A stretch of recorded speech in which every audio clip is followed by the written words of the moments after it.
Taking these photos changed my life. This was in Beslan, in North Ossetia, where Russian security forces were attempting to free hundreds of children taken hostage by a group of gunmen. It was the climax of a 3-day siege in September 2004.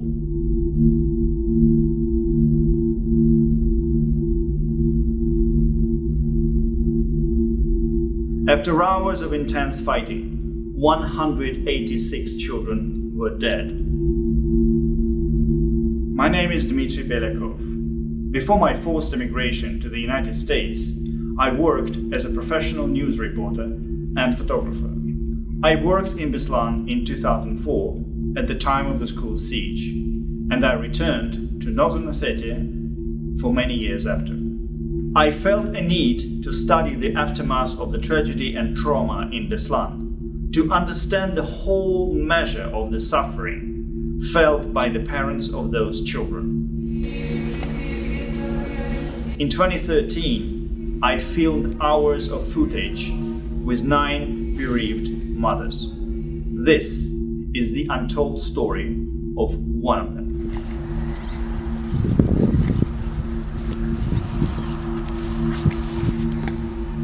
Dina Kargiјeva is at the grave of her 11-year-old daughter, Zarina, who was killed in the massacre. She is accompanied by her adopted daughter, Larisa, who she described as her salvation. The path Dina has traveled has been long, hard, and bitter, but it began with a sense of joy and anticipation. 1 сентября я вместе со своими детьми Зариной и Аланом пошла в школу на праздничную линейку. Мы прошли спортзал, заполнили этот зал. Там было более 1000 людей, родителей вместе с детьми и преподавателями.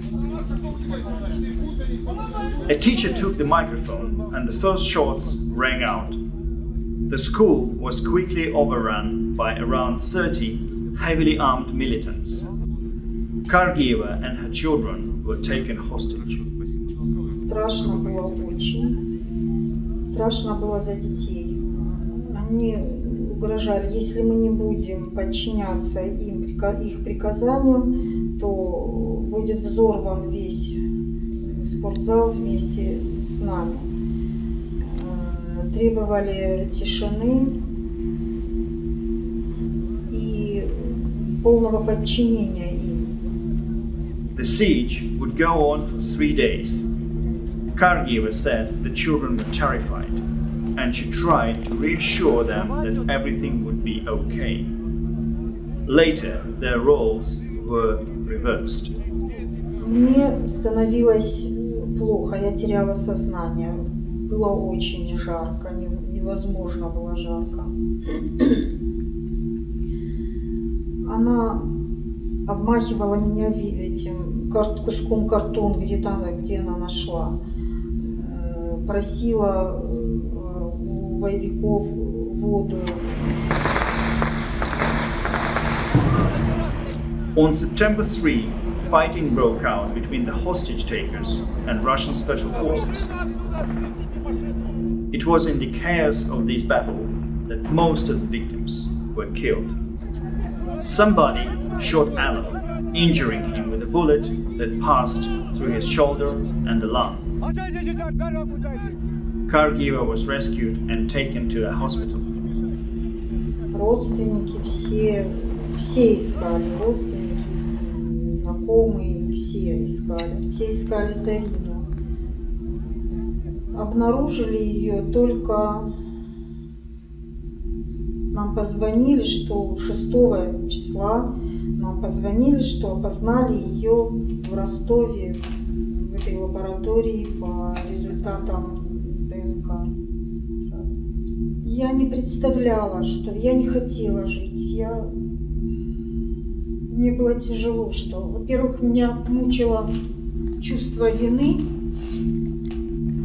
что я не смогла спасти своего ребенка, сберечь ребенка в том аду, в котором мы все были. Сама спаслась, а ребенка не уберегла.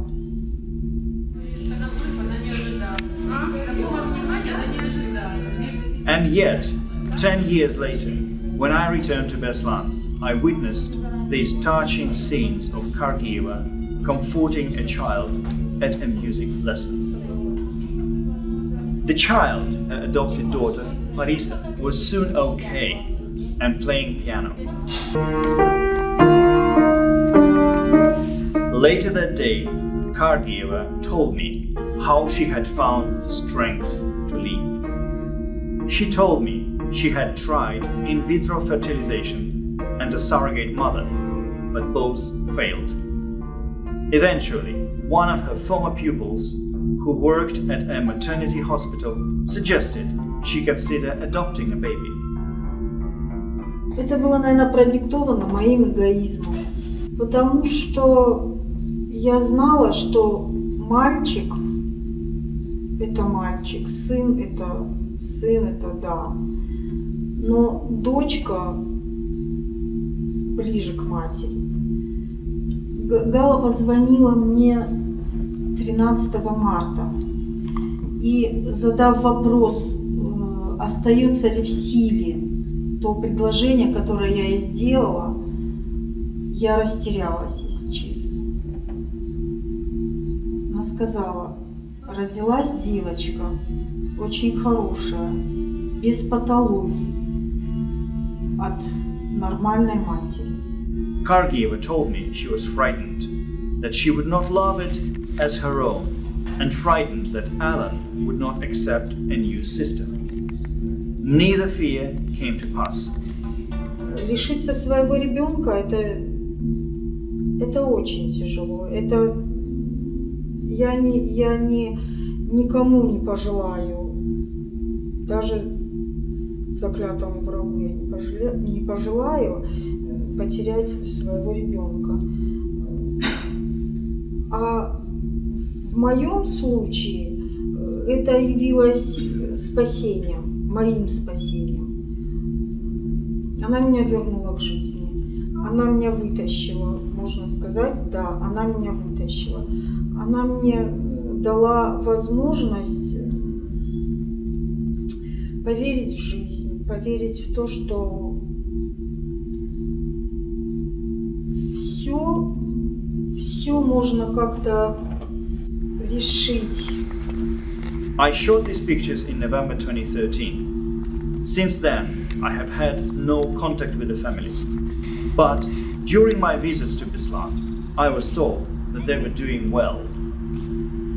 I have not returned to Bеслан since 2019 and am now unable to do so. As we now mark the 20th anniversary of this horrific massacre, I can only hope that Kargијева and the many other survivors I filmed with are okay.